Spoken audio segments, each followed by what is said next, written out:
I want to give all glory, honor, and praises to Yahweh, Bahashem, Yahweh Shai.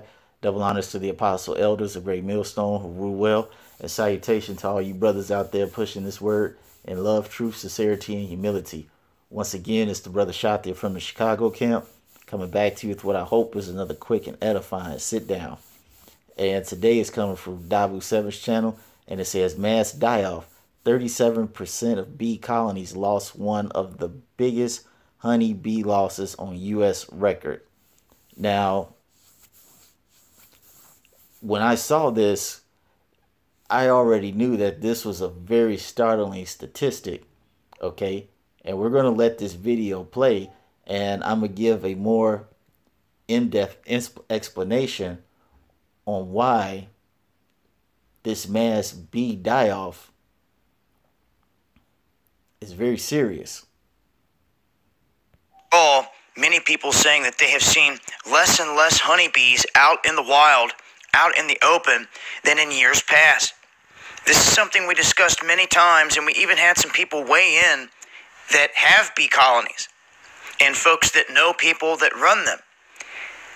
It's not the easiest job in the world, but it has its benefits, and of course, anyone that wants to maintain a constant flow of local honey, this is the route to go.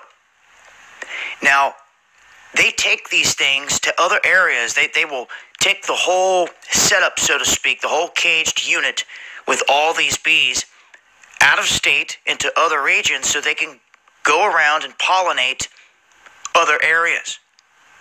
So they literally take bees mobile to try to go around and help other areas that are lacking.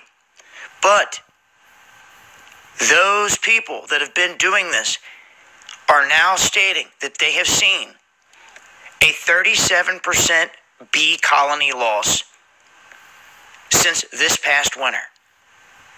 This is one of the biggest die-offs on U.S. record.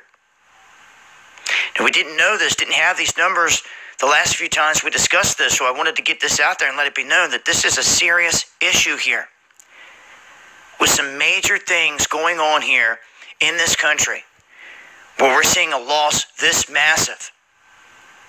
So it's not just the wild colonies out there, it is the colonies that are being tended to by people here, people that are managing them and trying to take care of them. They too are seeing the loss. But wanted to make mention, a good read here, and some updates here at this article. If you guys get any information pertaining to this, let me know. Dabu7yahoo.com. I'll continue to update as I get more info. All right. This is a very serious issue that's going down here. But I had a precept that came to mind, and this is Isaiah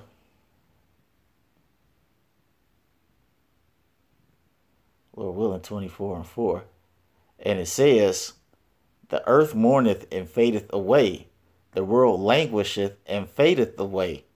Aren't bees a part of the earth?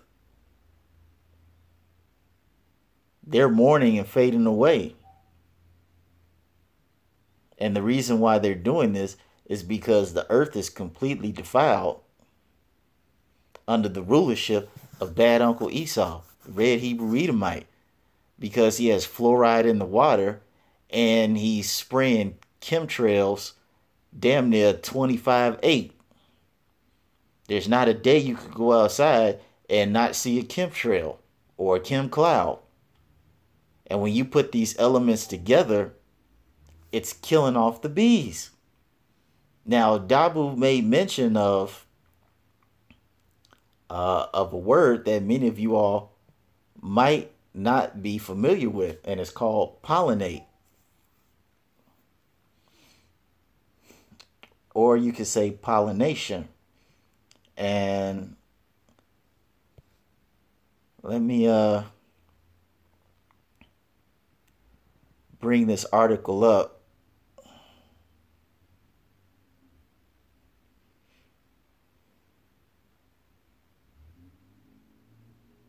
Okay. And this is from Michigan State University. It says, pollination. Why are bees important? And it says, it has often been said that bees are responsible for 1 out of every 3 bites of food we eat. Most crops grown for their fruits, including vegetables such as squash, cucumber, tomato, eggplant, nuts, seeds, fiber, such as cotton, hay, alfalfa grown to feed livestock, require pollination by insects.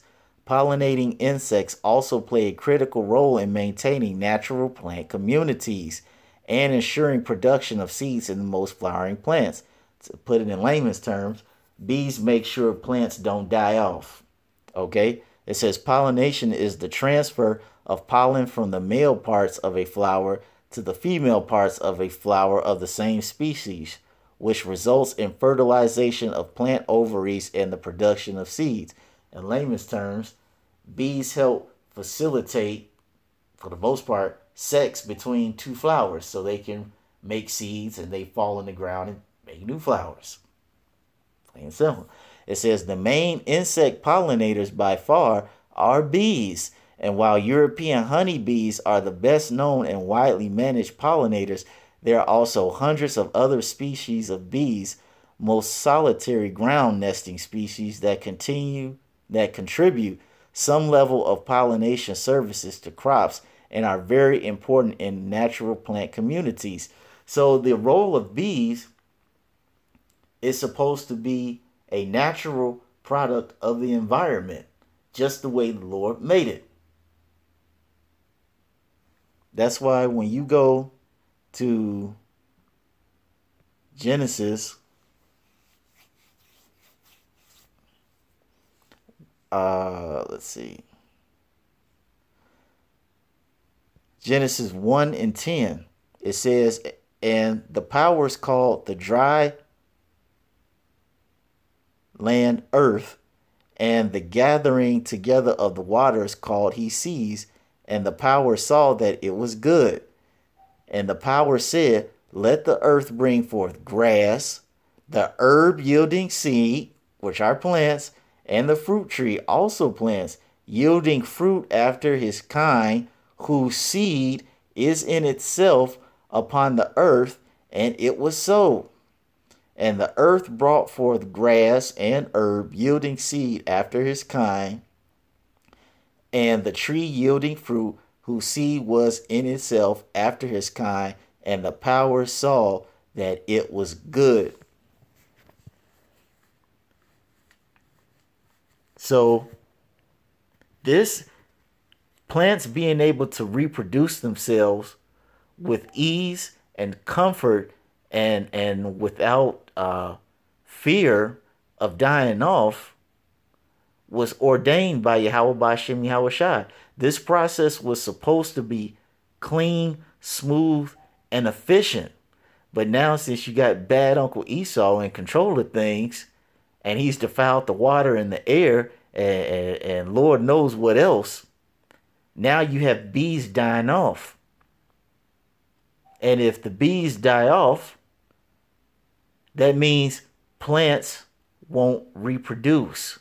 And if plants don't reproduce, that means there's less food. With less food, that means people will starve. And when people starve, people will fight and get angry and they will kill. See, everything what was put in order and in balance and in harmony for a reason. Okay?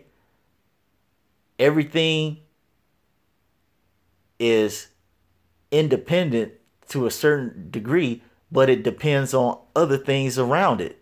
Humans, we're independent, but we can't be independent of plants in the atmosphere. Okay? If there were no plants, how would we get oxygen? But at the same time, if we aren't here, how do the plants get carbon dioxide? The Lord designed everything in perfect balance. But as I said, thanks to bad Uncle Esau, okay, the foundations of the earth are all out of course. And that's why the Lord said that he has to destroy him that destroyed the earth. because life wasn't meant to be this way. It was meant for us to enjoy and live peaceably with. You know? So, I mean, ultimately, you know, this is for fulfilling prophecy, but I hope you all realize the importance of what's going on here and what I just broke down. As I said before, if bees die, plants can't reproduce. If plants can't reproduce, that means there's less food. With less food, that means there's not enough to feed people. And when there's not enough food to feed people, people get hungry, people starve, people fight, and people kill.